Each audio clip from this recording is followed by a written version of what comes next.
Shalom à tous. Alléluia.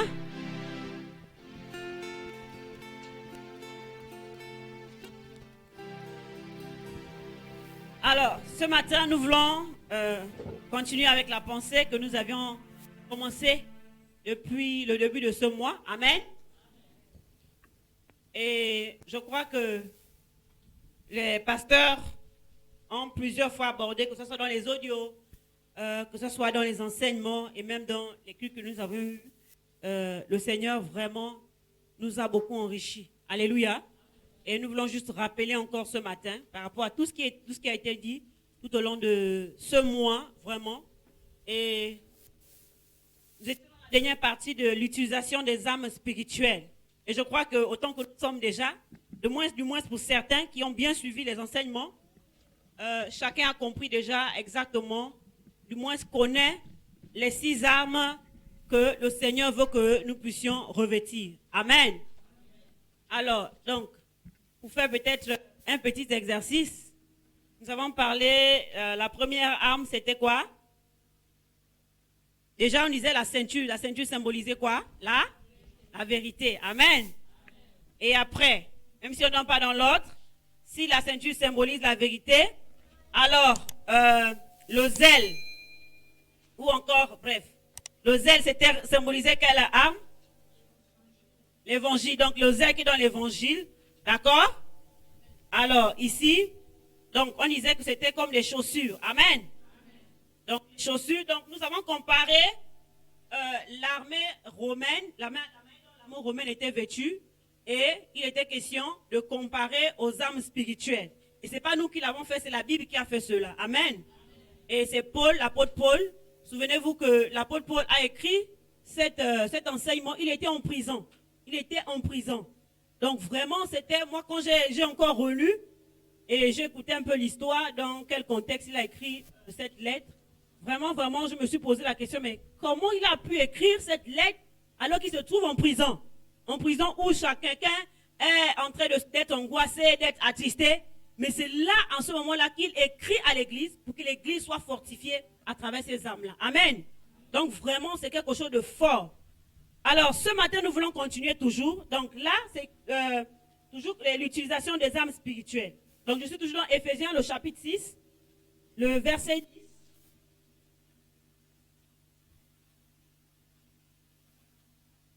Éphésiens 6, verset 10. La Bible dit ceci. Donc nous allons beaucoup lire, pour ceux qui ont les Bibles. Bon, je ne suis pas comme les pasteurs. Hein, ils sont trop forts avec les projections. Donc je disais Éphésiens, chapitre 6, verset 10. Donc on va beaucoup lire. Ceux qui ont leur Bible, vraiment, n'hésitez pas parce qu'on va beaucoup lire. Les jeunes, où sont vos Bibles? Personne n'a la Bible. Prince, Junior. Ah, il faut venir avec la Bible. Hein? Donc, nous sommes à Éphésiens, dans le Nouveau Testament. Éphésiens chapitre 6, verset 10. La Bible dit ceci. Au reste, fortifiez-vous dans le Seigneur. Au reste, fortifiez-vous dans le Seigneur. On demande de nous fortifier dans qui? Dans le Seigneur. Alors, et il dit, et par sa force toute puissante. Le Seigneur ne veut pas que nous trouvions notre force à l'extérieur de lui. Parce qu'en réalité, si nous nous confions à des choses ou à des personnes qui n'ont rien à voir avec le Seigneur, en réalité, nous allons recevoir une force éphémère, une force qui est passagère, une force qui ne tient pas longtemps. Et c'est pourquoi le Seigneur veut que nous soyons fortifiés. Pourquoi le Seigneur veut que nous soyons fortifiés? Parce qu'il sait qu'en tant qu'humains, d'accord, nous sommes parfois confrontés à des situations. Rappelez-vous lorsque Jésus va faire cette prière, on appelle la prière sacerdotale, et Jésus va dire, Seigneur, je te prie de les préserver du monde. Je ne te les demande pas de les ôter, mais je te prie de les préserver du monde.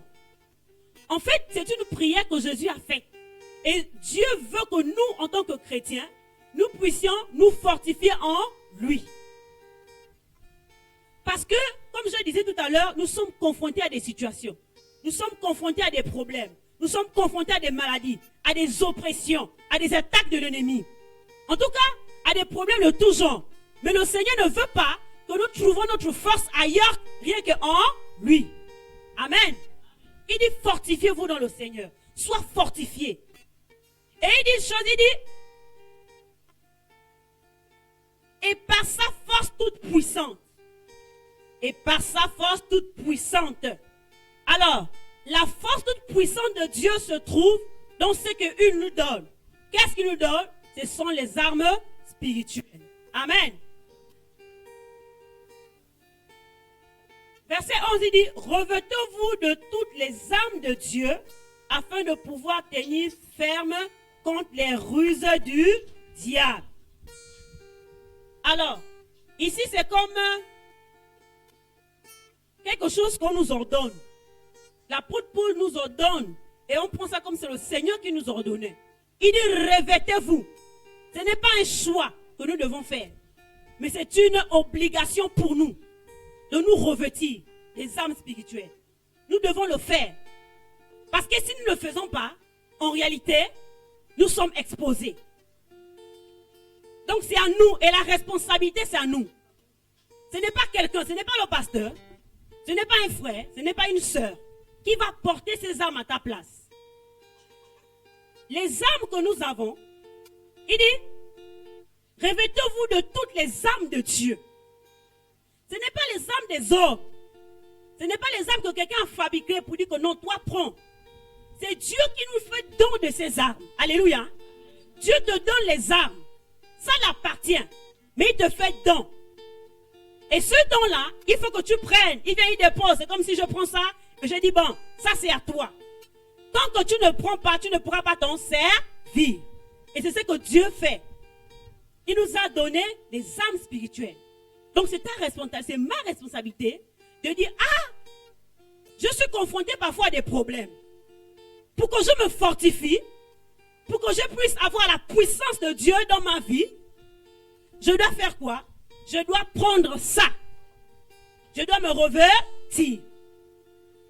Alors en fait, c'est pourquoi il a commencé à te dire de te fortifier. Parce que beaucoup, en fait, se laissent piétiner par les soucis et les problèmes.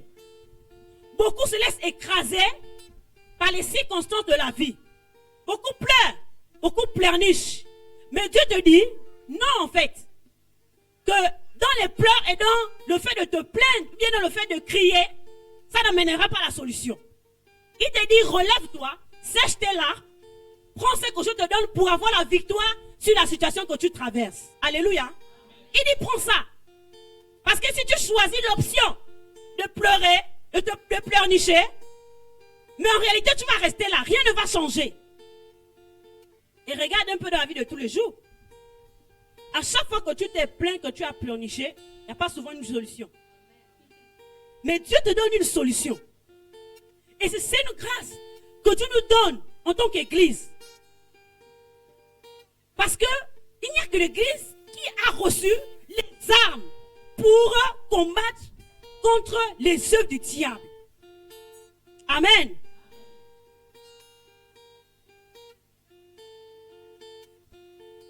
Et la Bible dit, verset 12, car nous n'avons pas à lutter contre la chair et le sang, mais contre les dominations, contre les autorités, contre les princes de ce monde des ténèbres, contre les esprits méchants dans les lieux célestes. Alléluia. Amen. La Bible dit que nous n'avons pas à lutter contre la chair et le sang, mais contre les dominations. Vous savez, longtemps, et surtout lorsque nous commencions la vie chrétienne, on avait comme l'impression que notre ennemi était celui qui était à côté de nous, était un homme comme nous. Et en fait, c'est un mensonge que le diable a mis dans notre esprit. C'est une distraction pour détourner le combat. C'est une distraction pour que nous ne puissions pas l'attaquer. Et il veut que tu te focalises sur un homme comme toi. Et ce matin, j'aimerais nous encourager. Vous savez, ce que j'ai compris à travers ça, c'est quoi? C'est qu'à chaque fois, regardez bien, à chaque fois que Tu vas chercher à combattre une personne. À combattre un homme, peut-être c'est quelqu'un que tu penses qu'il est sorcier, il est rosé chrétien, il fait du mal. Et tu vas chercher à le combattre dans la prière, tu vas chercher à lui faire du mal. Tu vas te rendre compte que même lorsque cette personne va quitter cette terre-là, mais il y a toujours le même esprit qui va se manifester. En fait, c'est que tu veux faire du mal. Ce n'est pas, normalement ton combat, ce n'est pas au niveau de l'homme, mais c'est au niveau de l'esprit qui est derrière l'homme là. Parce que je vais vous dire, clair, si vous ne vous attaquez pas à l'esprit, le même esprit va toujours se manifester.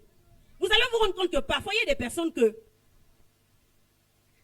quand dans des familles, parfois, lorsqu'il y a certains héritages spirituels, parfois on n'a même pas besoin de voir la personne devant elle. La personne qui sait qu'il a un héritage spirituel, il sait déjà que lorsqu'il quittera la terre, il va donner à telle personne. Ça veut dire que parfois même s'il n'arrive pas à donner l'héritage, même de façon physique, même au travers d'un songe, au travers dans le monde mystique, il peut déjà transmettre ça. Donc, c'est systématique dans le monde spirituel. C'est un héritage, ce sont des démons, ce sont des esprits. Donc, nous n'avons pas à nous attaquer aux hommes. Parce que même si tu dis que la personne la meurt, toujours, son héritage va rester parce que ce sont les esprits qui sont là. Donc, notre combat n'est pas physique. C'est pourquoi on dit qu'il n'est pas physique, il est spirituel. Nous nous attaquons aux démons de la sorcellerie, aux démons de la rose, aux esprits là, mais nous n'attaquons pas la personne. Parce que ces personnes ont besoin d'être sauvées. Parce que nous aussi, autrefois, même si peut-être nous n'étions pas dans la sorcellerie autre, mais nous faisions aussi des choses peut-être que les gens n'appréciaient pas. Donc imaginez-vous que les gens priaient contre nous. Et la personne aujourd'hui qui nous écrit ça, l'apôtre Paul, c'est quelqu'un qui a persécuté fortement l'église. Et il a fait des choses, peut-être que même je ne sais pas, l'église a peut-être prié pour que vraiment quelque chose peut-être du mal arrive, je ne sais pas. Mais regardez aujourd'hui, il a été une bénédiction. Si les gens l'avaient tué, les gens l'avaient fait du mal. C'est l'apôtre Paul aujourd'hui là qui nous parle de ces choses-là. Donc nous comprenons que le combat, ce n'est pas là-bas. Et Satan, en fait, il est content. Ça lui fait du bien. Il veut susciter la haine contre ton frère. Il veut susciter la haine contre ta soeur. Pour que, en fait, tu ne puisses pas l'attaquer. Et tu vas te rendre compte que toujours les mêmes problèmes vont perdurer. Tu vas chercher d'aller d'endroit en endroit. Mais pourquoi? Parce que Satan a réussi à te faire croire qu'en réalité, c'est l'autre. Et ce n'est pas lui. Et j'aimerais que ce matin, nous changeons notre manière de comprendre. Tu vas voir que si tu pries maintenant, en comprenant cela, tes prières auront plus d'efficacité. Tu vas sentir un impact de tes prières dans ta vie.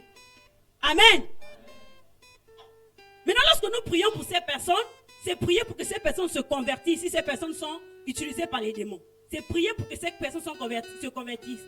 Et comme disait l'apôtre la dernière fois, vers ces personnes, devant ce mot, je fais preuve de prudence. Amen. Preuve de prudence et de vigilance. Maintenant, on va parler se jeter sur eux, alors qu'on sait qu'ils font du mal.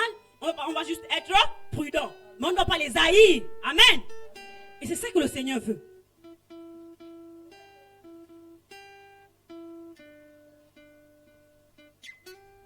Alors, au verset 13, nous allons la faire pas à pas. La Bible dit ceci. C'est pourquoi prenez toutes les armes de Dieu afin de résister, afin de pouvoir résister dans le mauvais jour et tenir ferme après avoir tout surmonté.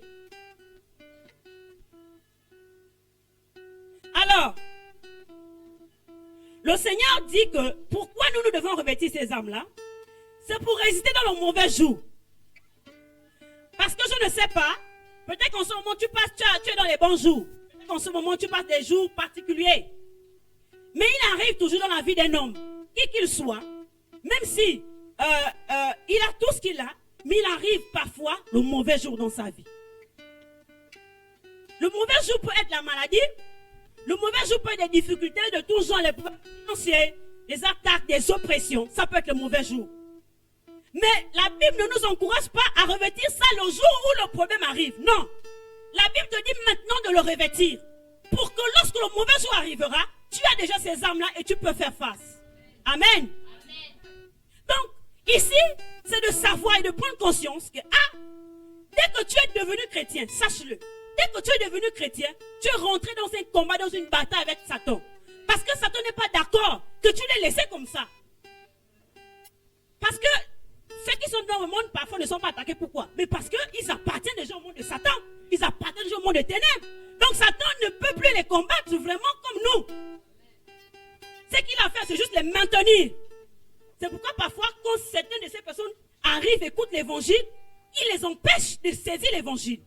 Il les empêche de comprendre et de prendre des engagements, des décisions fermes. Parce qu'il veut les garder. C'est pour regarder, c'était dans la religion. Tu vas voir que tu viens à l'église, mais tu ne changes pas. Tu ne prends pas des décisions fermes avec le Seigneur. Tu ne te laisses pas transformer. En fait, Satan te garde encore comme ça. Lui, il ne veut pas que tu ailles plus loin que là. Parce qu'il a une limite. Il sait que si tu fais un pas de plus, ben là c'est compliqué. C'est pourquoi d'autres parfois lorsqu'ils se sont donnés sincèrement, ils ont commencé à voir des attaques dans leur vie. Pourquoi? Parce que Satan sent qu'il a perdu déjà quelque chose. Mais c'est là le but de tenir ferme. Parce qu'en réalité, si tu sens ça, c'est que tu es sur la bonne voie. C'est qu'en réalité, tu n'appartiens pas au royaume des démons. Alors j'aimerais t'encourager ce matin à te dire non.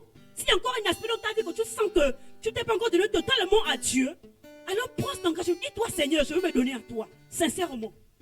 Mon objectif ce matin et l'objectif du Seigneur, c'est qu'au sortir de ce culte, que tu prennes des décisions fermes, que tu prennes des bonnes décisions par rapport à ta vie chrétienne. Donc, c'est pour tenir ferme, c'est pour résister aux mauvais jours. Nous étions au verset 13. Et la Bible dit ici, et tenir ferme après avoir tout surmonté. Ça veut dire quoi? Ça veut dire qu'il peut arriver effectivement que tu aies ces armes-là et que peut-être que tu as été confronté à une situation et que tu as réussi à faire que, au travers de ces armes-là, tu as eu la victoire. Amen. Mais la Bible dit, même si tu as eu la victoire, ne baisse pas la garde. Il dit, après avoir tout surmonté, garde toujours ces armes-là. Pourquoi? Parce que le diable rôde comme un lion rugissant. Il cherche qui dévorer. Satan n'a pas pitié de nous. Il n'a pas pitié. Il a eu haine. La Bible dit qu'il sait qu'il reste un peu de temps. Et il est déçu. Il vient avec une colère. Parce qu'il sait qu'il reste un peu de temps. Donc il a une haine. Il a une haine telle que lorsqu'il voit déjà que tu as combattu dans certains domaines, et s'il voit qu'à un moment donné tu as baissé la garde, alors il ne va pas hésiter. Regardez bien l'affaire par rapport avec lorsque Satan va chercher à tenter Jésus. Il va tenter, il ne va pas réussir. Et la Bible dit, c'est dans le livre de Luc, la Bible dit que Satan va partir et il va attendre un moment favorable. Il va attendre un moment favorable. Parce que lui, la Bible dit qu'il rôde comme un lion rugissant. Il ne baisse pas la garde. Si tu baisses la garde dans la prière, si tu te dis que, ok, là, j'ai réussi dans la prière, parce que, bon, j'avais demandé à Dieu quelque chose, ou bien je priais par rapport à telle chose, et puis j'ai vu la délivrance, j'ai vu la guérison, ben là, je peux me reposer. Non, non, non, non, non. Notre adversaire est rusé. Il ne lâche pas. Je dois toujours rester dans le même principe, dans les âmes, je dois me maintenir. Pour que quoi? Pour que lorsqu'il va chercher encore à revenir, il ne se dise pas que non, là, j'ai lâché. Alléluia.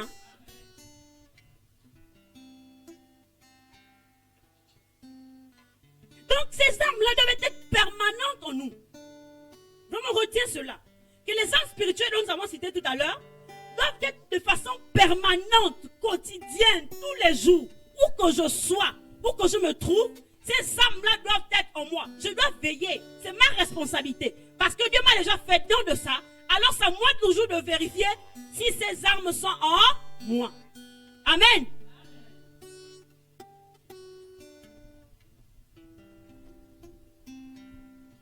Et ce qu'il faut savoir, nous allons lire dans 2 Corinthiens, chapitre 10, verset 4.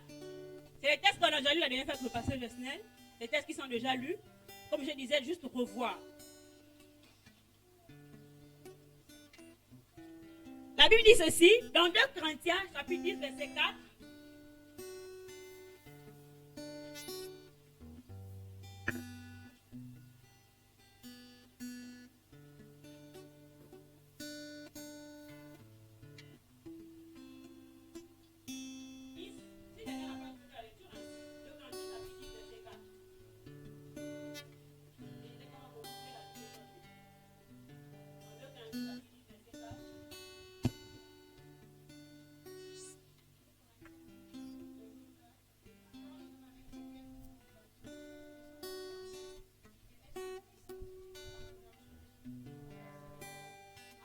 Alléluia.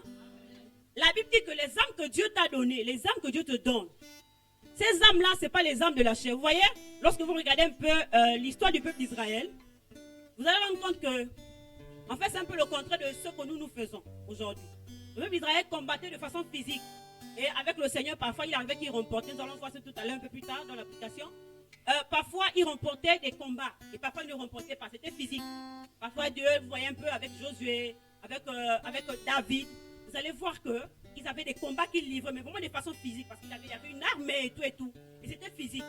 Mais nous allons juste prendre ces exemples-là pour mettre ça de façon spirituelle, de comprendre qu'est-ce qu'il en est pour nous aujourd'hui. Alléluia. Et la Bible dit que les âmes que Dieu nous donne ne sont pas charnelles. C'est pourquoi il ne faut pas mépriser la portée de ces âmes-là. Vous savez, on a dit que Dieu nous donne ces âmes-là. Ce sont les âmes que parfois le Seigneur utilise pour faire des jugements. Ces âmes que Dieu nous donne là. Mais ces âmes-là, elles sont puissantes. C'est-à-dire que quand la Bible parle, crois seulement. Ne méprise pas. Ne te dis pas, ah, voilà, on a dit que la vérité, mais parfois il y a des, comme disait le pasteur, oh, mais parfois il y a des mensonges qui nous expliquaient. Que parfois il y a des gens qui disent que non, il y a des mensonges qui sauvent. Non! Dieu te dit que la vérité, si la vérité est une âme puissante, crois-le, accepte et puis c'est tout. Ne cherche pas à raisonner parce qu'il est le Dieu tout-puissant. C'est lui qui t'a créé, il sait. Vous savez, je me rappelle une fois, j'ai fait un songe. Et dans un songe, je vois une fille qui vient m'attaquer. Vraiment, vient m'attaquer de façon spirituelle. Elle veut me faire du mal. Mais dans ce songe, je n'ai pas réagi. Je laisse moi dire, je t'aime de l'amour du Seigneur. Dès que je dis, je t'aime l'amour du Seigneur, je t'aime l'amour du Seigneur, elle a commencé à arrêter. C'est une âme puissante, l'amour. C'est-à-dire que je n'avais pas à user peut-être d'un bâton ou de quoi que ce soit pour lui faire du mal. Elle venait avec une ardente colère, elle venait avec des choses. Mais je lui ai tout simplement dit que je t'aime de l'amour du Seigneur. Donc vous voyez, devant le monde, aux yeux du monde, c'est une folie. Ça dépasse les hommes du monde. C'est-à-dire que devant le monde, c'est du maboulisme. Comment tu vas manifester l'amour pour quelqu'un qui te fait du mal? Comment tu vas être vrai? Comment tu vas dire que non, moi je vais servir Dieu, je vais être zélé pour le Seigneur, mais toi là c'est comment, qu'est-ce qui se passe? Aux yeux du monde, c'est une faiblesse et c'est comme du maboulisme. Comment pardonner pour quelqu'un qui t'a fait du mal? Comment faire ceci? Comment faire ceci? Mais la Bible dit là, que ces âmes-là, waouh, elles sont puissantes. Pourquoi? Parce qu'elles agissent dans le monde spirituel. Elles écrasent les forces des ténèbres. Les plans de Satan sont complètement voués à l'échec parce que tu manifestes ces armes-là. C'est à cause de ça qu'elles sont puissantes. Donc, lorsque tu les manifestes, même si la personne qui est devant toi, même si c'est un païen, même si la personne est peut-être dans une colère comme quoi, manifeste l'amour du Seigneur, manifeste les armes de Dieu. Et quand tu as manifesté les armes de Dieu, Satan, si Dieu pouvait ouvrir tes yeux, tu devais voir combien de fois les démons s'écroulent. Parce que tu as manifesté le pardon. Amen. Et c'est cela que le Seigneur nous appelle. On a fait ces choses-là autrefois, mais en réalité, on n'a pas eu de succès. Mais je vous assure, depuis que j'ai commencé à manifester ça, je sens la main de Dieu. Je sens combien de fois les démons s'écroulent. Donc, ne raisonnons pas, frères et sœurs. Ne méprisons pas ces armes. Dieu dit qu'elles sont puissantes. Elles sont puissantes, c'est tout. Amen. Pratiquons ces armes et nous allons voir la main de Dieu se manifester.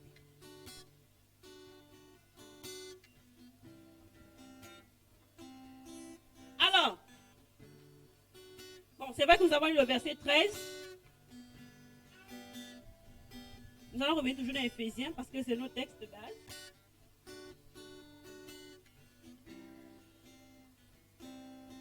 Alors, ces armes-là, comme je le disais tout à l'heure, dans ces armes, nous avons la vérité.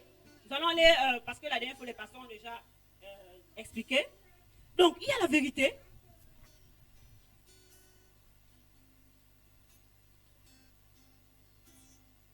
Manifestons la vérité.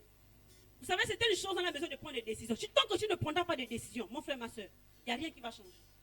Je t'assure, tu vas toujours venir à l'église, je viens écouter la parole. Oui, c'était beau, c'était joli, mais rien ne se passe. Vous savez, c'est parce que j'ai rendu ce témoignage une fois. Quand je venais de me convertir, j'avais beaucoup de mensonges dans mon cœur. Je mentais tellement. C'est-à-dire que peut-être que je mentais. Et à chaque fois, je demandais pardon. Seigneur, pardonne-moi. Seigneur, pardonne-moi. Ah, Seigneur, quand je parle, je mens. Mais après, je me suis assis, j'ai posé la question. Je dis, mais pourquoi je ne décide pas d'arrêter de mentir? Pourquoi je ne décide pas, je ne dis pas, c'est vrai que, non, là, Seigneur, il faut que j'arrête. Et quand j'ai décidé ça, à chaque fois que la tentation de mentir venait, je me rappelais l'engagement que j'ai pris avec le Seigneur. Et ça faisait que le mensonge n'était pas en moi comme quelque chose qui devait être là de façon permanente. Même s'il arrivait que je rate, mais il n'y avait plus comme une vie de mensonge en moi. Alléluia. La Bible dit que celui qui est né de Dieu ne pratique plus le péché. Ça veut dire quoi? Ça ne veut pas dire qu'il ne pêche pas, non. Mais ça veut dire que le péché ne demeure plus, ne reste pas là. C'est-à-dire que tu es conscient de ça et tu es là tout le temps. Ça reste là. Ça demeure là, ça vit tous les jours avec toi. C'est-à-dire que tu es conscient de ça. Tu sens que c'est quelque chose qui te dérange. Avec ta communion, avec la relation avec le Seigneur. Alors dis-toi, il faut que ça parte. Prends une décision. Tant que tu ne prendras pas de décision pour les aspects de ta vie, mon frère, ma soeur, rien ne bougera. Et c'est pourquoi tu vas voir que ta vie chrétienne ne change pas. Et puis tu ne sens même pas le goût de la vie chrétienne. Tu ne vas pas sentir ça, la saveur, les délices qu'il y a dans la vie chrétienne. Parce qu'en réalité, il y a des délices. Elle est bonne, la vie chrétienne. Tu ne pourras pas expérimenter. Vous savez, quand je venais vraiment de me convertir, souvent, j'allais vers les responsables. Les responsables, fais ceci, les responsables. Et ils m'exhortaient beaucoup. On était très encadrés avec les parents Makita. On était très encadrés. C'est eux qui nous encadraient. Avec l'apôtre Jésus aujourd'hui. Ils nous encadrent. Et puis, à un moment donné, j'ai dit, la vie chrétienne, donc il n'y a que ça. Donc, tout le temps, je viens, je passe mes problèmes, les responsables, comme ça. Est-ce qu'il n'y a pas quelque chose d'autre? C'est comme ça que je me suis posée. Mais en fait, à un moment donné, je commençais à chercher le Seigneur. Et à voir combien de fois l'amour de Dieu. Et à comprendre que moi aussi, je pouvais aider les autres. Je pouvais aussi apporter quelque chose aux autres. Je ne vais pas rester bébé spirituel. Donc, j'apprenais des choses maintenant. Quand je l'apprenais, non seulement c'était pour moi, mais je pouvais partager ça aux autres. Et je voyais combien de fois les autres étaient impactés. Je disais, oh, c'est vrai que les autres sont utiles pour moi, mais je peux aussi être utile pour les autres. Et c'est à ce moment-là qu'au fur et à mesure, j'ai commencé à grandir, on a commencé à me confier la responsabilité. Pourquoi? Parce que je ne me suis pas mis, c'est vrai, quand je viens, c'est pas qu'on ne m'aidait pas de temps en temps, même si j'aidais les autres, mais je ne restais plus là seulement pour ça. Parce que parfois quand je venais, je disais, non, aujourd'hui là, il faut qu'on me fasse seulement ça. Il faut qu'on me... Vraiment, c'est comme si on me dorlotait même comme un bébé. Mais à un moment donné, j'ai compris que non, là, je veux connaître véritablement ce que c'est la véritable vie chrétienne. La vie avec Dieu. Et j'ai vu comment le Seigneur m'a rempli, comment le Seigneur m'a utilisé pour les autres. J'ai dit, waouh, Seigneur. Mais c'est beau. Mais ça, c'est d'abord un choix. C'est une décision. Et tu vas voir comment Dieu va agir dans ta vie. Amen. La cuirasse de la justice. La cuirasse de la justice, on disait que c'était... Bon, vous avez déjà une idée, parce qu'on a plusieurs fois montré ça ici, là.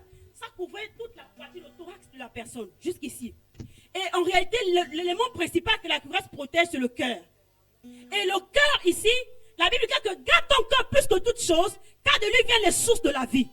Ça veut dire quoi? Ça veut dire que pour moi, je la vérité, je ne dois pas me laisser influencer, me laisser troubler par les circonstances de la vie. Je dois veiller à ce que moi, dans mon cœur, les choses mauvaises ne restent pas. Mon cœur n'est pas une poubelle où la haine va venir demeurer, où la colère va rester. Ce n'est pas une poubelle. C'est la vie de Dieu qui doit demeurer. C'est les choses du ciel, l'amour, les fruits de l'esprit qui doivent demeurer. Mais si moi, je prends mon cœur pour entasser les mauvaises choses, en réalité, à un moment donné, ça va pourrir. Parfois, lorsqu'on laisse une poubelle, lorsque ça fait plus de temps, à un moment donné, ça sent. Et parfois, c'est comme ça. L'odeur qui se dégage dans les cœurs, lorsque les cœurs sont entassés de la haine, la colère, mais parfois, ça peut être des maladies. Et ça, je préfère vous dire parce que, en réalité, c'est des choses qui arrivent. Et nous ne devons pas rester dedans. Dieu t'a donné la cuirasse de justice. Dieu te dit qu'il t'a donné cette cuirasse-là pour que tu sois en paix, en fait. Pour que tu ne puisses pas te torturer. Il ne dit pas que tu ne peux pas avoir des problèmes. Si. Mais ces problèmes-là, tu les prends, tu les poses au pied de Jésus, tu restes en paix. Et il a dit, venez à moi, vous dites que vous êtes fatigué, je vous donne le repos. C'est Jésus qui le dit. Donc quand tu as un problème, tu dis, Jésus, voici. Je ne veux pas être troublé. Et Jésus a dit ça. Dans le livre de Jean, il dit que votre cœur ne se trouble point. Que ton cœur ne se trouble point. Est-ce que quand Jésus a dit ça, il ne sait pas quel est le problème? Il sait. Il est Dieu. Amen. Il dit que ton cœur ne se trouble pas. En fait, qu'au-delà des problèmes, quel que soit le problème, ton cœur est en paix. Et c'est ça la cuirasse de la justice. Tu dois voir ça à tout moment. Ça doit te protéger. Ça te protège contre les flèches, tout, la cuirasse.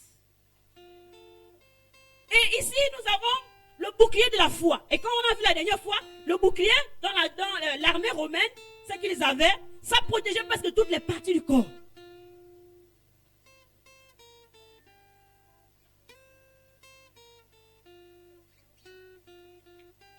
Il dit, vous pourrez en éteindre tous les traits enflammés du malin. Et la dernière fois, l'apôtre expliquait que lorsque parfois, au niveau de la cuirasse, lorsqu'ils étaient confrontés à des guerres, Et on lançait les traits enflammés, c'était comme des flèches. Et ces flèches-là, on mettait la résine dessus. Comme les autres, on appelle le para ou les autres choses. Et le feu reste là collé. C'est comme une flèche. De telle sorte que lorsqu'on lance, ça puisse s'activer sur le bouclier de la foi. Mais qu'est-ce que celui qui avait le bouclier de la foi faisait? Il prenait soit de l'eau ou de l'huile, il mettait dessus. Soit de l'eau. Donc, pour que lorsqu'on lance cette chaise enflammée, comme des flèches, ça s'éteint en fait. Que ça ne puisse plus tenir dessus. En fait, je disais, waouh Seigneur, c'est tout là, ça symbolise comme la parole de Dieu. Et la foi, le bouquet de la foi, si symbolise la parole de Dieu. La Bible dit que la foi vient de ce qu'on entend et ce qu'on entend la parole de Dieu. Donc, si tu veux manifester la foi, si tu ne veux pas être ébranlé par les problèmes, parce que ta foi sera éprouvée, tu seras souvent attaqué. Satan va toujours te faire comprendre qu'en fait, la situation que tu vis là, il n'y a pas de solution. Il va te dire que ça la regarde. Telle personne a vécu ça, telle personne, regarde ce qui s'est passé. Il n'y a rien. Mais toi, que de te tourner vers ce que la Bible dit, tu vas regarder en réalité et des témoignages qui sont autour de toi, les mensonges du diable. Parce que ta situation, tu n'es pas n'importe qui. Les choses de Dieu ne se résolvent pas de la même manière. Dieu peut faire en sorte que tu sois délivré de cette situation. Et le païen qui est passé par cette situation, s'il a été vaincu par cette situation, toi tu as les armes. Tu dois savoir que tu as les porte-les, c'est tout. Alléluia. Amen. Tu as les armes, tu n'es pas n'importe qui. Donc, comprends que toi tu es exceptionnel. Toi, tu es quelqu'un à part. Si lui a été vaincu par cette situation, moi, Dieu m'a donné l'arme, le bouquet, la foi. Et je mets ma foi. J'espère au Seigneur. Je mets ma confiance au Seigneur. Peu importe les mensonges de Satan. Et c'est pourquoi il faut lire la parole de Dieu. Il faut écouter la parole de Dieu. Il faut être enraciné la parole de Dieu. Parce que la parole de Dieu va t'aider. De telle sorte que lorsque tu as une situation, le Seigneur va te donner la parole qui convient à cette situation. C'est pourquoi à tout moment, tu dois toujours venir aux enseignements, tu dois lire la parole de Dieu, tu dois comprendre la parole de Dieu. Pourquoi? En fait, j'ai écouté quelqu'un, il dit, quand tu écoutes la parole de Dieu, c'est comme quand tu es dans un magasin, quand on rentre dans un magasin libanais, là, il y a un peu de tout. Quand tu arrives, si tu as besoin du lait, tu connais là où aller chercher le lait. En fait, c'est un peu comme ça dans notre vie. Quand tu médites la parole de Dieu, tu emmagasines, pour que le jour où il y a quelque chose qui arrive, tu sais où, quelle parole aller chercher. Alléluia. Amen. Et la Bible, vraiment, c'est quelque chose que j'ai compris, que j'ai dit, oui, effectivement, moi, j'ai vraiment déjà vécu ça. Ou parfois, tu es dans une situation, il y a une parole appropriée qui vient. Si c'est par exemple la situation de maladie, il faut que tu aies déjà médité les versets qui parlent de la maladie pour pouvoir prier. Pour que ta prière soit efficace, c'est pas juste Seigneur, guéris-moi, guéris-moi. Ça, c'est les enfants dans la foi. Mais quand Dieu voit que tu as pris beaucoup d'années dans la foi, il sait que là, tant que tu ne pries pas, tu ne dis pas telle parole, il ne peut pas agir. Parce que Dieu agit à travers sa parole. Il ne peut pas agir en dehors de sa parole. C'est pourquoi, à un moment donné, lorsque tu as médité la parole de Dieu, tu reconnais que là, à cause de la maladie, la Bible dit car que, la Bible dit que par les médecins de Jésus, j'ai déjà été guéri. Alors, ma maladie, tu pars. La maladie va obéir. Parce que tu as resté une parole appropriée. Alléluia. Lorsque tu as un problème de dormir, tu n'as pas sommeil et tu es là, tu te dis, je vais dormir. Mais la Bible dit quelque chose par rapport au sommeil. Et lorsque tu te coucheras, tu seras sans crainte. Tu auras un sommeil doux et paisible. Donc c'est la parole de Dieu que tu dois dire. Mais si tu prends le verset qui parle de la guérison, c'est le seul verset que tu as dans ton esprit. Parce que l'une des choses que le Saint-Esprit fait, il va te rappeler la parole que tu as déjà apprise. Il va te rappeler ce que tu as. Si tu n'as rien appris, tu vas juste parler les paroles comme ça. Seigneur, guéris-moi, guéris-moi, guéris-moi. Dieu, il parle, il guérit, il délivre à travers sa parole. C'est ce qu'il a dit, qu'on lui dit. Et c'est là où il agit. C'est pourquoi il faut qu'on lise. Il faut qu'on s'enseigne. Amen. Il y a beaucoup de choses à dire ce matin. Je prie que le Seigneur nous aide. La Bible parle aussi du zèle. Le zèle, les chaussures, le zèle de l'évangile. Frères et sœurs, vous savez, je bénis le Seigneur parce que je vais juste faire un petit témoignage. Et dans peut-être, je ne sais pas, 4 ou 5 ans après ma conversion, 5 ans, 6 ans, je ne sais plus trop, j'étais tellement zélée. Souvent le pasteur vous dit ça, mais vraiment j'étais zélée. J'avais du mal, les gens, même les parents avaient du mal à m'arrêter à la maison. C'est pourquoi j'encourage les jeunes. Vraiment, même quand le dimanche arrivait comme ça, là, j'ai du mal. j'ai du mal à arrêter à rentrer chez moi. Quand son semaine, dès que je quitte au cours, quand je viens être à l'église. Et vraiment, il y avait comme un feu, il y avait ce feu-là en moi. Et Dieu avait fait. Et je me rappelle une fois, j'étais tombée malade et c'est comme ça que, mais dans ce zèle-là, c'était un samedi, j'étais responsable de jeûne, Alliance chrétienne, j'étais, je crois, coordinatrice. J'étais responsable de jeûne et j'étais tellement malade. La dernière fois, j'ai fait ce témoignage à ma fille Monica. Et j'étais tellement malade. J'avais organisé, on avait programmé une retraite. On a programmé une retraite au niveau de Bellevue. C'était Alliance chrétienne de Bellevue. Et les jeunes étaient déportés de là-bas. Et le lendemain, le samedi même, je me sentais très mal. Vraiment, je me sentais mal. Et comme je me sentais mal, il y avait quand même de force, je pouvais quand même faire vraiment des forces, mais je me sentais mal, je ne sais pas. C'était quand même pâle, je transpirais. Au début, j'hésitais, mais j'ai dit non, je vais forcer quand même. À cause du feu que j'avais, je suis allée. Et ne sachant pas, parce qu'à ce temps-là, le pasteur, l'apôtre était à Franceville, donc il était avec les jeunes de Franceville, il était responsable là-bas. Donc de temps en temps, nous l'avons invité pour venir intervenir. Et c'est à ce moment-là que, vraiment, je vous assure, dans ce zèle, le fait que j'étais malade, c'est à ce moment-là que mon mari a remarqué, là, celle-là, je vais lui demander la main. Parce que j'étais venue à cette retraite. Vous savez, je n'avais pas l'intention, je ne savais pas. Et c'est après qu'il m'a témoigné ça. C'est après qu'il m'a témoigné que, oh, mais ce jour-là, quand tu es arrivé là, alors que je me sentais mal, il dit c'est le jour-là où ma tête a tourné. Oh, il n'est pas là. Alléluia. En fait, ce que je veux ressortir ici, c'est quoi? C'est que peut-être si je m'étais laissé aller, peut-être que la grâce de Dieu n'était pas venue là. Peut-être que si je n'étais pas, je ne suis pas en train de dire que non, maintenant si tu sens que tu ne veux pas te lever, tu forces à venir à l'église. Non, c'est pas ce que je dis. Je suis en train de dire ici que, où est ton zèle, mon frère, ma soeur? Je ne sais pas, je vous dis que, et ça, je vous dis qu'il y a des choses dans la vie, c'est pas seulement par la prière. Seulement si Dieu a décidé, moi il y a des guérisons que j'ai obtenues parce que j'ai été zélé pour le Seigneur. Je vous dis la vérité. J'ai senti que là, il faut que, et je me rappelle effectivement, après ce temps, les 7 ans de retraite, je suis reparti là, j'étais en pleine forme. Le Seigneur m'avait restauré. Il y a des choses que lorsque vous laissez le corps, en fait, parfois Satan ne veut pas. Il va vous maintenir. Il sait que si tu parles là, tu as les délivrances, ta guérison, Dieu a réservé une grâce parce que le monde spirituel n'est pas caché devant lui. Et si cette grâce-là, si tu ne te forces pas pour dire que non, aujourd'hui je vais servir le Seigneur, je vais faire quelque chose pour le Seigneur, en fait, cette grâce-là, tu passes à côté de ça. Il y a des grâces qui arrivent lorsque tu manifestes les âmes spirituelles. Il y a des choses qui ne passent pas forcément par le jeûne et la prière. Je vous dis, frères et sœurs, je vous dis, c'est pas seulement par le jeûne et la prière. C'est parce que seulement tu es venu, et la Bible dit, et souvent j'ai rappelé, ça veut dire qu'il est doux et agréable pour les frères et les morts ensemble, car c'est là que le Seigneur déverse sa bénédiction. Peut-être que tu pries Dieu par rapport à quelque chose, mais tu n'as pas ce don pour recevoir la révélation par rapport à ça. Mais tu es venu aujourd'hui à l'église, Dieu a permis, et voilà maintenant comme un frère, un soeur te dit, un frère, une soeur te dit, regarde, Dieu me dit ceci, cela. Pourquoi? Parce que tu es venu au milieu, la bénédiction de Dieu s'est manifestée. Parce qu'au milieu des frères et sœurs. Je vous dis la vérité, frères et sœurs. Il y a des choses que le Seigneur m'a parlé parce que j'étais au milieu des frères et sœurs. Je demandais l'orientation au Seigneur. Mais parce que j'avais cette communion au milieu des autres, je servais le Seigneur au milieu des autres, que le Seigneur me disait, regarde, je t'appelle à faire ceci, je veux que tu fasses cela. Et ça c'est important. Si on ne comprend pas ça, je vous assure. Si on se dit, bon, moi je fais mes choses, et puis j'attends, je veux que Dieu me parle. Non, avec que Dieu parle d'entrer d'une manière, d'entrer d'une autre. Tu ne sais pas comment Dieu va te parler. Mais si tu ne bouges pas, si tu n'es pas zélé, tu n'es pas dévoué pour le Seigneur. Comment Dieu va agir? Comment Dieu va agir? Donc, bouge de tous les côtés, agis pour le Seigneur. Sois bouillant pour le Seigneur. Alléluia. Et les jeunes, je vous encourage. La Bible dit que ce qui fait la force, ce qui fait la gloire des jeunes, c'est sa force. La force que tu as aujourd'hui, fais-le. Mets-le à l'exercice, mets-le pour le Seigneur, pour la gloire de Dieu. Et je vois que Dieu va agir dans ta vie. Et c'est comme ça que je voyais vraiment Dieu me bénissait. Parce que j'avoue, comme l'année dernière, je passais parfois par des moments difficiles, parfois des besoins et autres. Mais je voyais Dieu agir à cause de mon frère. Parfois j'avais des frères, des responsables, des anciens, des diacres. Vraiment, ah oui, on a pensé à toi. Et je me rappelle une année où, vraiment, les responsables se sont réunis parce qu'il y avait des difficultés pour avoir les cahiers, où j'avais des difficultés. Et je me rappelle, il y a une année où les responsables, ils m'ont fait une surprise terrible.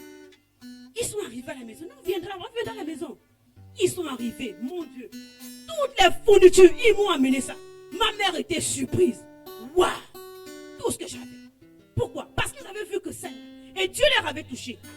Donc, ça là, c'est pas quelque chose que tu vas forcer les gens. Non. Ça vient seul. À cause de l'amour que tu as pour le Seigneur. Lorsque tu t'occupes des besoins du Seigneur, Dieu s'occupe de tes besoins.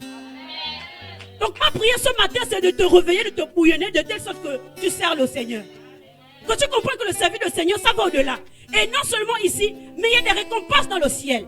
Que lorsque tu y seras, waouh, tu ne sais pas que le cercle le Seigneur te réserve. Donc ne te fais pas prier pour servir le Seigneur. Ne te fais pas prier pour venir à une réunion. Ne fais pas prier pour balayer, pour faire quelque chose dans la maison du Seigneur. Si tu ne connais pas, prie, Seigneur, dis-moi ce que je dois faire. Ne reste pas assis. Vous savez, parfois on est beaucoup zélés pour les choses de ce monde. On est zélés, hein. Et parfois moi je m'examine. Parfois quand c'est au travail, oh, mais je me réveille à 6 heures. Je suis déjà là. Oh, j'ai rien fait la prière. Parce que quand je dois aller au travail, parfois je cours. Vraiment, je suis parfois zélé. Je cours. Mais parfois je m'arrête un peu. Je dis, ah, est-ce que je fais pareil pour Dieu?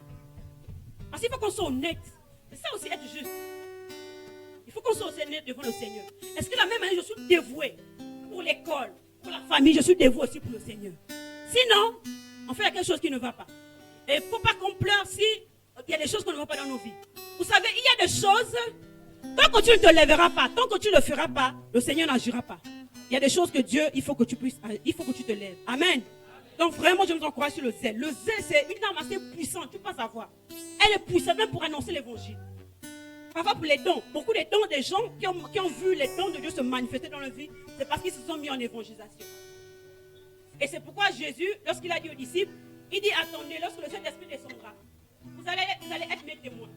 Et lorsqu'ils ont commencé à être les témoins du Seigneur, vous avez vu, il y a eu des miracles, des produits.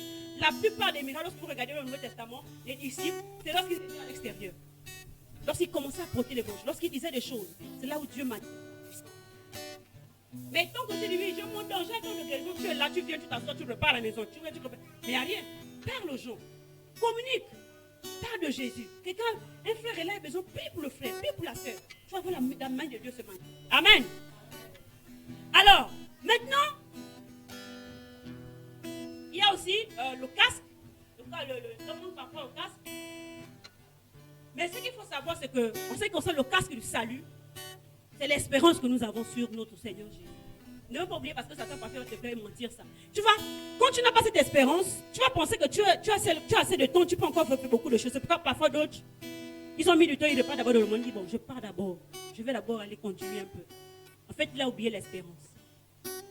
Il a oublié qu'en fait, Jésus revient bientôt et qu'un jour doit se retrouver au ciel. Et Satan l'a fait croire que les choses de ce monde sont plus précieuses que ce que Dieu donne. Moi, je dis toujours aux gens, quand je les prêche l'évangile, je dis, je ne vois pas quelque chose qui va m'impressionner sur la terre. Qu'est-ce qui va m'impressionner? L'argent? Non? Le sexe? Non? Quoi? Les choses de ce monde? Non? C'est les choses qui passent. C'est les choses qui passent, je vous assure. Regarde bien, et comme je disais la dernière fois, les choses que le monde donne, tu as toujours soif. Tu seras toujours insatisfait. Même si je te donne 3 millions aujourd'hui, j'ai besoin de 3 millions. Aujourd'hui là, dans 2 mois, 3 mois, tu vas me demander. Bien l'année prochaine, tu vas me dire que là, j'ai encore besoin d'argent. Parce que tu ne seras jamais satisfait. Mais Jésus a dit que celui qui vit en moi, mon Dieu, des sources d'eau couleront dans son sein. Il n'aura plus jamais soif. C'est bien d'avoir toutes ces choses. D'avoir les finances, de construire des maisons et autres. Mais de se dire, même malgré ça, je ne peux pas abandonner Dieu pour ces choses-là. Parce qu'il y a ceux qui donnent la vie en réalité. Vous savez, beaucoup de gens pensent à Dieu seulement lorsqu'ils sont dans la difficulté, lorsqu'ils sont qu'il est malade, il est à côté de la mort, ils disent, oh Dieu. Mais parfois Dieu ne veut pas. Pourquoi? Parce que Dieu voit que tu fais pareil. En fait, tu fais intérêt. Il voit que toi tu es venu chez lui, c'est parce que tu as un problème. Mais quand tu vois que même dans les bons temps, les mauvais temps, quand Dieu voit ça, que tu es toujours avec lui, mais combien de peux agir dans ta vie s'il est fidèle, si tu es fidèle à lui? Donc Dieu aussi parfois, même nous les hommes, quand quelqu'un vient, on sait que là, lui, il ne vient pas intérêt. Lui, là, il ne vient pas toujours chez moi. Il est venu aujourd'hui, là, non, là, il est venu me demander de l'argent. Parfois, on sait ça. Mais nous aussi, parfois, on fait ça devant le Seigneur. Il faut qu'on soit honnête, on dise, non, Seigneur, là, j'ai trop fait des choses, non. Il faut que je vienne parce que je t'aime, parce que je veux te suivre. Et tu verras Dieu. Il a dit que fais l'éternel tes délices et donnera ce que ton cœur désire. Aime Dieu. Moi, je sais pourquoi les gens fuient Dieu. Et pourtant, Dieu veut nous bien. Il veut le bien. Il veut te protéger, il veut te garder, il veut te donner la vie éternelle. Si tu quittes sur la terre, il veut tout te donner. Mais pourquoi on le fuit? La Bible dit que ces commandements ne sont pas pénibles. Parce que le problème, c'est quoi? C'est parce qu'on se dit que les choses que Dieu nous demande, c'est dur. Mais Dieu, il te dit, il va t'aider à les faire. Il va t'aider. Il te donne la force. Si c'est dur de mentir, Seigneur, je viens auprès de toi. Et beaucoup de mes choses, je me rappelle, une fois je dis que quand je me convertis, il y avait un problème qui me dérangeait beaucoup, c'était la jalousie. Ah, très jaloux, ça m'embêtait. Quand je vois l'autre quelque chose, non, je vais avoir ça. Aïe, je vais avoir ça. Oh non, je veux ça, Seigneur. Oh, même moi, je dis non, ça me gênait tellement. Je suis allé auprès du Seigneur. Je dis, Seigneur, enlève ça. Je ne peux plus supporter, je ne peux plus t'adorer comme ça. Je ne peux pas, quand je suis avec mes soeurs, c'est pas bon, je suis jalouse. Pourquoi? C'est pas bon, j'ai pris, je pleurais devant la face du Seigneur. Et un jour, le Saint-Esprit m'a levé ça, comme si je ne sais pas, c'était vraiment un miracle. Je ne peux pas vous exprimer ça. Et Dieu m'a appris à comprendre que, et ça, à partir de ma donné l'enseignement, Dieu m'a dit que ce que je donne à ton frère, Dieu aussi, il m'a donné des grâces. Et Dieu m'a fait comprendre ça. C'est-à-dire que si mon frère aujourd'hui, par exemple, a une voiture, c'est bien. Mais cette voiture aussi, le jour que je suis dans le besoin, je peux l'avoir. Je peux profiter de ça. Le frère peut m'amener si je suis dans le besoin. Et je vous assure que c'est clair, c'est resté dans ma tête. Ce qui fait que la jalousie, là, c'est bien quitté de mon esprit. Mais c'est quelque chose que le Seigneur est là, il travaille ça. On doit dire, Seigneur, viens, j'ai besoin de ton aide. Dieu, c'est pas toi-même. Tu ne peux pas, c'est pas par la force, ni par l'intelligence. Mais c'est par le Saint-Esprit. Alléluia. Donc, laissons-nous transformer par le Saint-Esprit. Laissons-nous guider par le Saint-Esprit. Il va nous aider. Il va nous aider. Mais toi, est-ce que tu veux d'abord? Est-ce que tu veux? Vous savez, il y a des choses, on ne peut pas rester de la même manière et s'attendre à des grâces de Dieu. On ne peut pas dire que bon, moi, je dors, je fais comme je veux que Dieu se révèle à moi. Jamais. Il faudra faire certains sacrifices, il faudra renoncer à certaines choses. Il faudra abandonner certaines choses pour que Dieu voie que oui, tu t'es offert à lui comme un sacrifice vivant. Amen.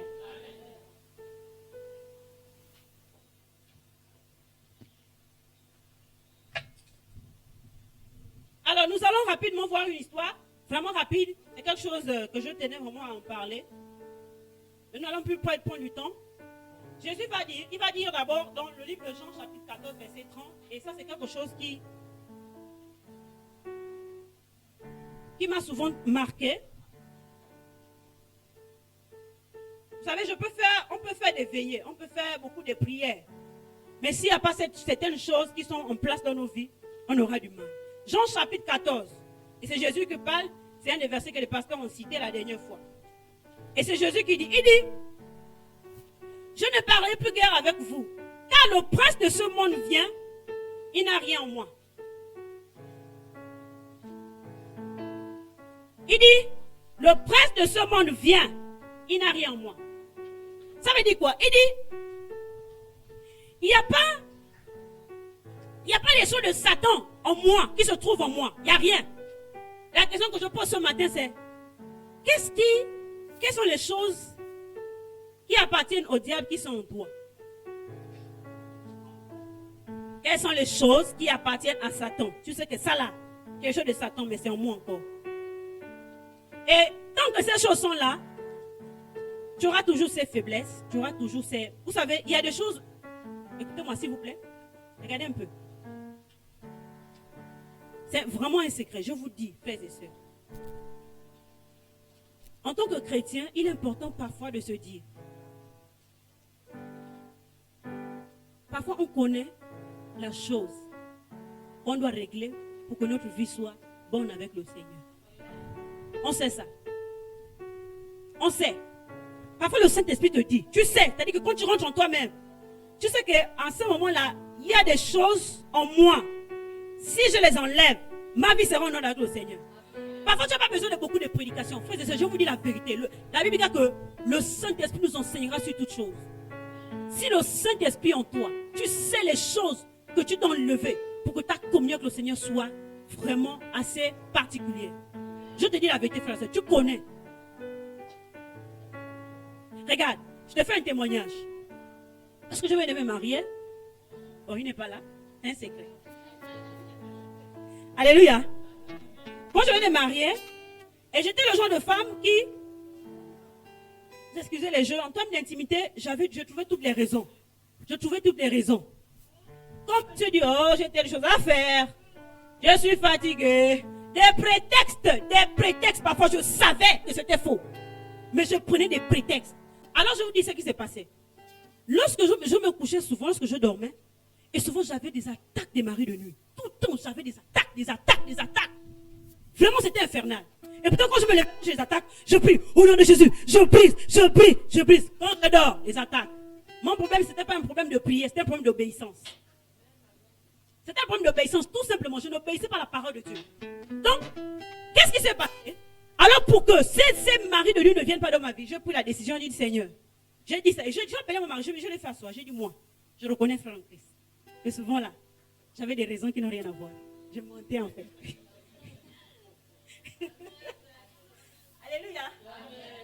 on avoue ses péchés. Et je lui disais ça. Je dis non, je sais que souvent, même quand j'étais fatiguée, je pouvais faire des efforts. Pourquoi? Parfois quand je me lève, je peux préparer, je fais juste toute la journée, je fais. Je ne programme pas ça. Et je le fais galérer. Mais dès le moment où j'ai pris la décision, j'ai dit foi en Christ. C'est-à-dire que si il faut que je donne une raison, c'est une raison assez valable. Si c'est vraiment la maladie, c'est vraiment la maladie. Ce n'est pas un truc que je falsifie pour te fuir. Dès ce moment-là, je n'ai plus ces problèmes. Je vous dis la vérité, frère. Je n'ai plus ces problèmes. C'est parti. C'est parti. Et quand je priais, quand je priais, ça part complètement. Mais à chaque fois que je restais dans la désobéissance, même si je jeûnais, je priais, rien ne se passait. Parce que quoi? Il y avait encore quelque chose du diable en moi, la désobéissance. Et Dieu, Jésus va dire, il n'a rien de lui en moi. Et la question que je te pose ce matin, qu'est-ce qu'il y a de Satan en toi? C'est là où il va t'atteindre. Vous savez, parfois, on accuse plus des gens. Oh, les sorciers. Oh, telle personne. Mais s'ils agissent, c'est parce qu'il y a une ouverture chez toi. Il y a quelque chose qui les attire. C'est comme une viande pourrie, les mouches attirent. Les mouches viennent parce qu'il y a quelque chose qui les attire là-bas. Si la viande était bonne, les mouches ne peuvent pas venir. Si quelque chose, parfois on a exposé ça, mais si on ne ferme pas, c'est parce qu'on a exposé. Et Satan, c'est comme ça. Lorsqu'il regarde dans ta vie, il tourne. Et je vous disais au début, lorsqu'on a dit dans les Éphésiens, il disait que les ruses, le diable est rusé. Il sait que si c'est par le mensonge, il ne te gagnera pas. Si c'est par l'argent, il ne te gagnera pas. Mais il sait que là, celui-là, si je dis que vole, il sait que lui, il est sensible au vol. Mais lui, l'objectif, c'est pas d'abord de faire. Lui, l'objectif, c'est attaquer ta foi. C'est pour faire en sorte que tu repars dans le monde. Donc, il passe par une faiblesse qui est chez toi. Il dit là, par le vol, je vais le toucher. Il dit non, là, par la fornication, je vais le toucher. De telle sorte qu'il ne vient même plus à l'église. Et tu vas voir que tu te dis que non, c'est seulement la fornication. Mais moi, j'aime Dieu. Moi, je vais suivre Dieu. Mais tu te rends compte qu'un peu, tu t'éloignes de la vie de Dieu. Pourquoi? Parce que tu es dans cette vie qui ne glorifie pas Dieu. En fait, l'objectif de Satan, c'est ça. Il va chercher un point. C'est pourquoi, regarde, si tu veux vraiment combattre contre les œuvres de ténèbres, si tu veux vraiment que Satan ne vienne plus visiter ta vie, regarde dans ta vie, dans ton comportement, dans ton caractère, les choses qui attirent les démons dans ta vie. Règle ça avec Dieu. Règle ça avec Dieu. Abat-toi sur tes dis, Seigneur, cette chose-là, je ne veux plus. Si c'est le mensonge, si c'est la colère, tu dis, je renonce à la colère aujourd'hui. Je renonce à la colère. Et c'est un travail. Ce n'est pas quelque chose qui va faire non tout de suite. Je vous disais, je vous ai parlé de la jalousie. C'était un travail que je faisais. Mais je t'ai déterminé. Il faut que tu sois déterminé à ce que cette chose parte. Ce n'est pas seulement aujourd'hui, tu dis, Seigneur, je refuse la colère, je refuse la jalousie, et puis fini. Ce n'est plus un sujet que tu vas en parler. Non. C'est quelque chose que tu dois déterminer. Et je vous dis, frères et sœurs, je vous dis la vérité. Il y a beaucoup de choses que dans ma vie, les démons sont partis parce que c'est un caractère qu'il a fallu que je mette au pas. Je travaille encore sur certains caractères. Je prie Dieu, je dis, Seigneur, je vais y arriver. Je vais y arriver au nom de Jésus. Parce que non, je refuse de me faire m'amener par les démons. Je refuse. Non, mon corps, ce n'est pas le terrain de Satan et de ses démons. Je ne suis pas un ballon. Non, jamais. Je dois revoir mon caractère pour que Satan n'entre pas dans ma vie. Je dois revoir ça. Je prie pour vous au nom de Jésus. Amen. Que votre corps, que ton corps est le temple du Saint-Esprit. Ce n'est pas le temple des démons. Non, Satan n'a pas le droit. Il n'a pas autorité dans ta vie. Mais c'est à toi de te lever et de dire non, c'est Satan. Tu n'as plus le droit. J'arrête avec telle chose. Si c'est la boisson, j'arrête. Si c'est la cigarette, j'arrête. Parce que ce sont des portes ouvertes. Ce sont des occasions que je donne à Satan de venir faire ce qu'il veut. Non.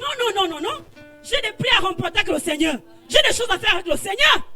Satan peut venir jouer comme il veut. Il rentre, il part, il me manipule. Non. Je suis une sainte. Le Saint-Esprit habite en moi. Mais ça, c'est une révolte. C'est-à-dire que jusque-là, le royaume de Dieu est forcé. Et ce sont les violents qui s'en emparent. Tu fais violence. Tu prends une décision. Vous savez, lorsque je venais de me convertir, j'avais un petit ami. Et à peine on venait se convertir, à peine Jésus me rencontre. Ah là, c'est fort, Seigneur Jésus. Comment je ne suis pas encore allé loin avec ce jeune homme. Mais comment Jésus, tu me rencontres comme ça, alors que je veux encore faire entre griffes la vie? Comment ça? J'ai dit non, ce que Dieu me propose, c'est meilleur. Alors monsieur, je bloque, fini. J'arrête. Et pourtant, dans mon cœur, dans ma vie, je voulais encore faire des choses. Il y a des choses que je n'ai pas encore découvertes selon le monde. J'ai dit non, ce que Dieu me donne est plus précieux. J'ai fait violence. J'ai dit non, j'arrête. Et ça, tant que tu ne fais pas violence sur certaines choses dans ta vie, il y a des choses que tu ne feras pas. Ça peut être dur, je me dis que c'est dur. Je ne vais pas dire que c'est facile, c'est dur. Mais sache que le Saint-Esprit est là pour t'aider. Et le Seigneur m'a aidé au fur et à mesure. Parce que quand j'ai pris cette décision, je me suis attaché avec les frères et sœurs en Christ. J'étais là, la parole de Dieu, on m'exhortait, on m'encourageait. Et au fur et à mesure, ces désirs que j'avais de mon esprit ont disparu. Mais c'est d'abord une décision personnelle. C'est un choix violent que tu vas faire. Un choix violent. Parce que ta vie en dépend. Il s'agit de la vie éternelle, mon frère, ma soeur. Ce n'est pas un jeu. La vie de ce monde passe. Tu vas comparer l'éternité à quoi? À un regard, à une cigarette, à une fille. Tu vas comparer l'éternité à quoi? Ton éternité est plus précieux, mon frère, ma soeur. Prends des décisions fermes. Tu dois être un homme, une femme de principe. Tu ne dois pas te laisser baloter. Quelqu'un va te manipuler. Allez, on fait ceci. Oui, allez. Maintenant, tu pries quel Dieu? Montre que tu appartiens au grand Dieu. Montre que tu es capable de pouvoir dire non à certaines choses. Et tu dois être ferme dessus. Quelqu'un ne doit pas te manipuler. Seul Dieu doit t'influencer. Bien. Et pour aller encore plus loin, regardez un peu l'histoire d'Israël. Je vais paraphraser parce que l'histoire est très longue. Nous avons connaissance de l'histoire, alors on n'a pas de Josué. Alors ils étaient confrontés à quelque chose. Vous avez dit donc Josué chapitre 6, chapitre 6, vous avez lu toute cette histoire. Une histoire extraordinaire. Et que nous pouvons en tirer même des leçons aujourd'hui. Qu'est-ce qui se passe avec Josué? Josué, il est question pour Josué d'aller gagner Jéricho. Et pour gagner Jéricho, il y a des consignes claires. Que lorsque vous allez combattre Jéricho, tout ce que vous allez faire, vous ne prenez rien. Vous n'allez pas voler. Toutes ces choses-là, c'est pour l'éternel. Alors, il y a certains hommes de guerre qui vont partir là-bas. Et quand ils vont partir pour combattre Jéricho, quelque chose va se passer. Il y a un homme qui va voler certaines choses. Et pourtant, la consigne était claire. Ne volez rien. Il va voler, il va cacher. Josué qui menait, qui était le leader, n'est pas au courant. Il prend, il va cacher, il s'appelle Akan. Je crois que le pasteur en parlait dans les audios. Et Akan va aller voler cette chose. Et quand il va les voler, qu'est-ce qui va se passer? Alors ils ont finalement gagné la bataille contre Jéricho. C'est après la bataille contre Jéricho que ce Akan va voler les choses qui étaient vouées par interdit. C'est qu'on a dit de ne pas toucher. Alors qu'est-ce qui se passe? Il était question pour eux maintenant d'aller dans un autre peuple, le peuple d'Aï. Et ils devaient aussi aller combattre là-bas. C'était un petit peuple. C'était un peuple de rien du tout. Qu'est-ce qui se passe? Le peuple, on va quand même lire cette partie, ça va quand même nous intéresser. Je suis dans Josué, chapitre 6.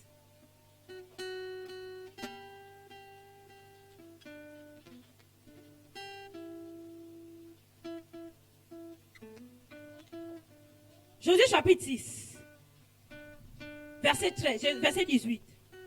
Josué chapitre 6, verset 18. D'abord là, ici, verset 18, Josué chapitre 6, verset 18, il dit, parce que Josué qui donne les conseils, il dit, gardez-vous seulement de ce qui sera dévoué par interdit. Car si vous preniez de ce que vous aurez dévoué par interdit, vous mettrez le camp d'Israël en interdit et vous y jeterez le trouble. Il a donné la conséquence que si vous prenez des choses, il y aura le trouble parmi nous, il y aura des problèmes. Et tu vas voir qu'il y a des choses, tant que tu ne les enlèves, tant que tu transgresses la loi de Dieu, tant que tu n'obéis pas Dieu dans ce domaine-là, il y a le trouble dans ta vie. Il y a le trouble dans ta vie. Regarde bien, regarde seulement, tu connais. Comme je te disais tout à l'heure, tu connais. Tu sais que c'est à cause de cette chose-là. Même si je ne connais pas, mais je prie que le Saint-Esprit t'ouvre les yeux pour que tu comprennes pourquoi telle chose. Je ne dis pas que c'est toujours ça. Mais je dis, il y a certaines choses qui font que. Parce que tu as touché à ce qu'il ne faut pas toucher. Tu as ouvert des portes, il y a le trouble dans ta vie. Et quelqu'un disait, c'est un pasteur que je respecte beaucoup, il disait un jour, lorsque tu as des problèmes dans ta vie, pour sortir vite de là, regarde à toi-même. N'accuse personne, ne dis pas, ils m'ont fait ceci, ils m'ont fait cela, les sorciers m'ont fait ceci. Regarde d'abord à ton cœur. À quel niveau j'ai péché? Elle dit qu'au jour du malheur, réfléchis. Au jour où tu as le problème, réfléchis. Entre en toi-même. Elle dit que jugeons-nous nous-mêmes. Juge toi-même. À quel niveau il y a une porte, Seigneur? S'il y a ça là, ce n'est pas une simple prière, dit que, bon Seigneur, non. Tu veux t'engager jusqu'à ce que ça quitte. Et c'est ce qui s'est passé. Jésus a donné les consignes. Vous n'allez pas toucher. Alors, qu'est-ce qui se passe? Josué, ils ont fini. Ils ont gagné. Ils avaient la joie. Oh là là, on a battu Jéricho. Ils ont suivi toutes les consignes que Dieu avait données. Ils ont tourné cette fois. Ils ont fait des choses. Ils ont crié. Les murs de Jéricho sont ébranlés. Gloire à Dieu. Mais ils ont baissé la garde. Ils ont dit non. On va aller regarder Aïe. On va encore battre là-bas. Et souvent, ce qu'ils faisaient, c'est quoi? C'est qu'ils envoyaient des personnes, des espions. pour aller regarder, étudier un peu le terrain. Et il envoie des espions pour aller étudier Haï. Et quand ils arrivent, ils sont en train d'étudier Haï. Ça, c'est un petit pays. Ils arrivent pour faire le compte rendu à Josué. Il dit, oh Josué, au verset 3 du chapitre 7 de Josué, il dit, il revint auprès de Josué et lui dit, il est inutile de faire marcher tout le peuple. 2 ou 3 000 hommes suffiront pour battre Haï. Il dit, non, ça ne sert à rien. Hein? Parce qu'ils étaient nombreux, près d'1 million. Hein, vraiment, c'est 1 million, c'est presque tout le Gabon, dans le désert, en train de marcher. Oui, oui. Donc, et il dit, Josué, non, on a besoin de 2 ou 3 000 personnes, c'est un petit peuple. Comme ils savent qu'ils étaient forts. Ils savent qu'ils étaient forts. Mais il y a quelque chose qui a manqué. Et qu'est-ce qui va se passer? Josué, ils vont partir, et Josué va envoyer, ils vont finalement partir. Ils vont commencer à combattre. Et la Bible dit que vraiment, dès qu'ils vont partir, on va commencer à les terrasser. On va commencer à les tuer. Ils vont tourner, ils vont revenir. Il faut dire, oh, on a sous-estimé l'affaire là. On nous a commencé à nous bastiller. Or, ils ne savaient pas qu'il y avait déjà une porte. Et parfois dans nos vies, parfois il y a un péché, on peut combattre comme ça là. Oh non, on peut. Mais regarde d'abord dans ta vie. C'est quel genre de combat que tu fais comme ça? Tu tournes d'abord dans ta vie. C'est pourquoi même la dernière fois qu'on parlait d'imposer les mains, attention, je vous dis. Moi je me rappelle que parfois il est arrivé que parfois, vous savez, des oppressions. Il y a des oppressions, parfois même qu'on peut pour certaines personnes, les esprits qui sont là, parfois ils t'avertissent, ils disent que toi là on va te faire du mal. Mais si tu n'as pas la parole, si tu n'es pas assise dans la parole, tu n'es pas, tu n'as pas les armes qu'il faut, mon frère, ma soeur, tu vas avoir peur. Et parfois ces choses-là, ces esprits-là, parfois ils viennent, ils cherchent à vous attaquer. Hein. Je vous dis la vérité.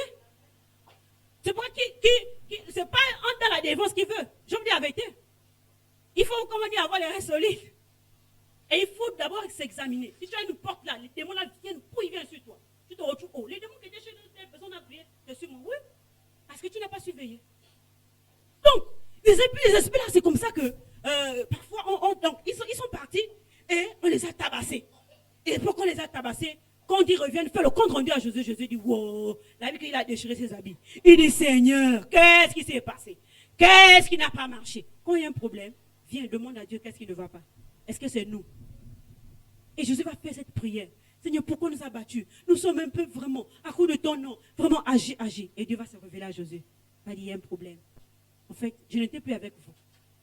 Quand tu rentres dans un combat, où tu as coupé la communion avec le Seigneur, Dieu n'est plus avec toi. Tu pars seul. Tu penses que tu pars avec Dieu, mais Dieu n'est plus avec toi. Et Dieu n'était plus avec eux parce que Dieu n'aime pas le péché. Dieu haït le péché. Et c'est comme ça que Dieu lui dit non. Il y a quelqu'un qui a fait quelque chose. C'est Akan, il a volé. Alors c'est comme ça. Vous allez suivre vraiment, lisez tout le chapitre 7. Vous allez comprendre comment ça s'est passé. C'était horrible. On a identifié Akan et tous ses enfants, tout ce qu'il avait, tous les animaux. On a dit, oh, le péché doit être ôté. Ils ont fait tout pour que le péché quitte. Mais nous, ça nous d'enlever le péché. Là-bas, c'était plus fort parce qu'ils les ont brûlés. Hein. Autrefois, c'était drastique. Je vous dis que nous avons la grâce aujourd'hui. Hein. Les gens jouent avec le péché là. Ils sont là, ils pêchent, ils viennent, ils prient. Il y en a parfois qui prennent la Sainte Seine dans le péché, ils viennent, ils prient, ils arrivent. Attention. D'un cas qu'on ne se moque pas de Dieu. C'est qu'un homme aura semé, le moissonnera. Et c'est comme ça qu'on prend Akan et toute sa famille. On les amène loin de là où ils étaient, le camp là où ils étaient. On va le brûler. Et ils ne jouaient pas avec ça. Avec Dieu, ils devaient aller droit. Quand Dieu a dit un principe, on dit un principe. Mais le problème avec nous, c'est quoi? La Bible dit dans le livre de 1 Corinthiens, chapitre 6, verset 16, la Bible dit que ne sais-tu pas que celui qui s'unit avec une prostituée, en fait, tu participes, tu es comme aussi un prostitué avec lui, avec elle. On va lire pour mieux dire ce que je dis. Je n'ai pas envie d'inventer la parole de Dieu. La Bible dit dans 1 Corinthiens chapitre 6, verset 16. La Bible dit, 1 Corinthiens chapitre 6, verset 16. Il dit, ne savez-vous pas que celui qui s'attache à la prostituée est un seul corps avec elle? Donc celui qui s'attache à la prostituée est un seul corps avec elle. Donc, en fait, tu as comme le même esprit qui est là que vous partagez ensemble avec celui qui est dans le péché. C'est comme ça que ça se passe maintenant. Aujourd'hui, ce n'est plus, on va prendre le feu, on va brûler comme dans l'autre temps. Et la Bible dit que ton péché t'atteindra. C'est-à-dire que ce que tu fais, même si tu ne demandes pas de ça, va t'atteindre. C'est pourquoi d'autres parfois, Tu vas forniquer, parfois le sida t'attrape parce que ton péché t'a atteint. Tu vas forniquer, la grossesse t'attrape parce que ton péché t'a atteint. Et puis ton péché t'atteindra. Tu vas voler, la prison est là. Tu vas voler, il y a beaucoup de choses qui peuvent arriver. Parfois les démons, parce que même ce n'est pas la grossesse, parce que la vie de la personne, s'il avait dit démon, mais ces démons-là, parce que la voie sexuelle, c'est le moyen par excellence de la transmission des démons, je vous dis déjà. Si la personne avec qui tu sors avait beaucoup de malédictions, cette malédiction-là, tu la reçois par la voie intime. Pourquoi? Parce que tu rentres dans une union illégale devant le Seigneur. Je te dis, hein, c'est pas moi qui le dis, parce que celui qui s'attache à la prostituée est un seul corps. Ça se transmet, tout ce qui se transmet, maladie, démons, malédiction, tout. Il faut que je t'ouvre les yeux et je te dise la vérité, mon frère, ma soeur. Donc c'est comme ça que ça se passe maintenant en notre temps. Ce n'est plus le feu qui va venir sur toi, comme les autres, on a brûlé un camp, mais c'est comme ça que ça se passe dans ta vie, si tu ne fais pas attention. Et la Bible va vraiment, et quand ils vont réussir, ils vont finir ça. Et qu'est-ce qu'ils vont se repentir? Parce qu'ils vont vraiment se repentir. Ils vont demander pardon au Seigneur, ils vont se sanctifier, dire non, on ne peut pas rester comme ça. Seigneur, les autres peuples, les gens, lorsqu'ils écoutaient le peuple d'Israël, vraiment, ils avaient peur, les autres peuples. Quand ils entendaient le peuple, oh Dieu avec eux, ils combattent des gens. Mais quand ils sont tombés de péché, lorsqu'ils se sont humiliés, le Seigneur a dit, ok, je donne la victoire maintenant sur ce peuple. Et Dieu va donner la stratégie pour combattre Haïti. Allez, vous allez lire au verset, je crois, au chapitre, c'est pas 9, 10. Lisez à la maison Josué. Vous allez vous rendre compte maintenant que le peuple d'Israël va avoir la victoire. Parce qu'ils ont réussi à enlever le péché au milieu d'eux. Et ça, c'est quelque chose qui doit nous enseigner, frères et sœurs. À chaque fois que nous avons quelque chose, qu'on sait que là, il y a quelque chose de Satan en nous, ne nous précipitons pas dans les travaux.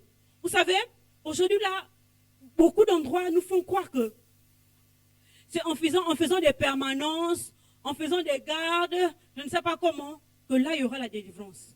Mais parfois, la délivrance est toute près de nous. Mais parfois, on fuit, on dévie. On dévie seulement, on dévie. On va là où il ne faut pas, on va là où il ne faut pas.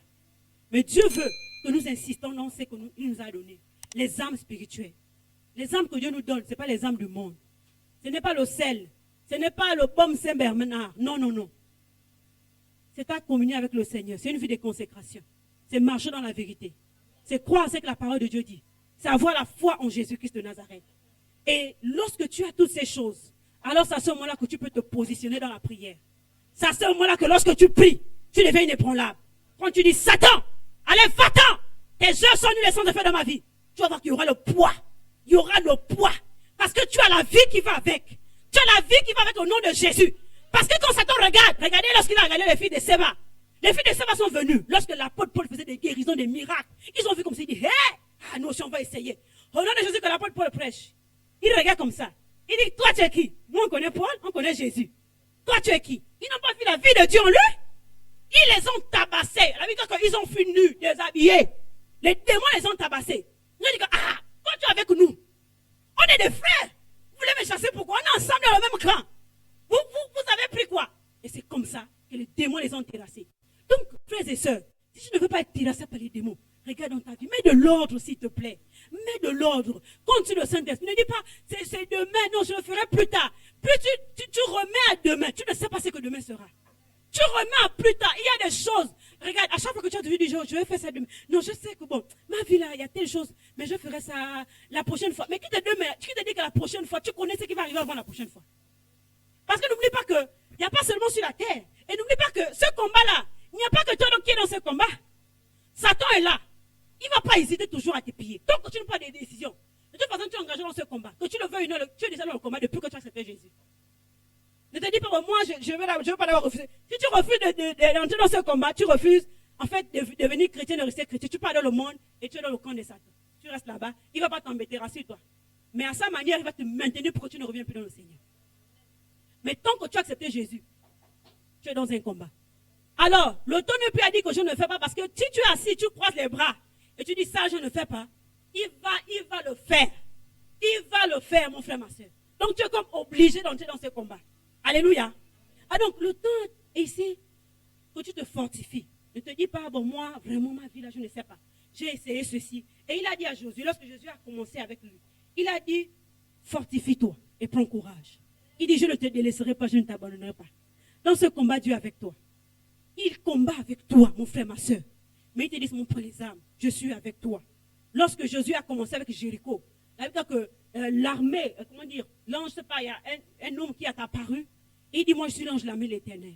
Et cet ange-là, en fait, c'est comme pour les garantir que je suis avec vous. Je combats avec vous. Alors ce matin, je ne sais pas dans quoi tu es, mais je veux te dire que revêt les armes spirituelles. Revêt les armes spirituelles. Ne désespère pas. Ne te dis pas ma situation là c'est trop fort. Non, Dieu t'a déjà donné tout ce qu'il faut. Crois seulement à ces choses. Même si tu as commencé, mais commence et continue. Revêt-toi de toutes les armes. Ne laisse aucune arme. Regarde les armes qui sont déjà dans ta vie. Dis-toi, quelle est l'arme que je n'ai pas encore dans ma vie? Alors fais tout pour avoir ces armes. Alléluia.